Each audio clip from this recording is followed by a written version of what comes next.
Welcome to Neeti Katha Kids.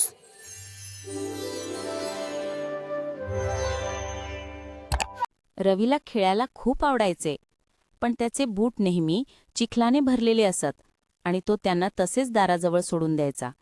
एका संध्याकाळी रवीला त्याच्या बुटातून बारीक आवाज ऐकू आला.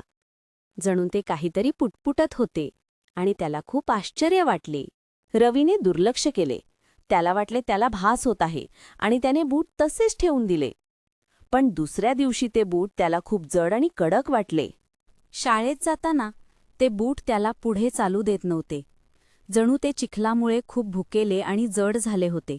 आज त्याच्या मित्रांसोबत महत्वाचा खेळ होता, पण बुटांच्या अवस्थेमुळे त्याला खेळता येईना. त्याला खूप वाईट वाटले आणि निराशेने त्याचा चेहरा उतरला. त्याला आठवले, आई नेहमी म्हणायची, रवी, बूट स्वच्छ ठेव. त्याला त्याची चूक उमजली आणि त्याला सर्व काही स्पष्ट दिसले. त्याने लगेच बूट घेतले आणि ब्रशने घासून स्वच्छ केले, त्यांना वाळायला ठेवले आणि तो आनंदी झाला. आता त्याचे बूट स्वच्छ, हलके आणि आनंदी होते. रवी मनसोक्त खेळला. स्वच्छता महत्वाची आहे.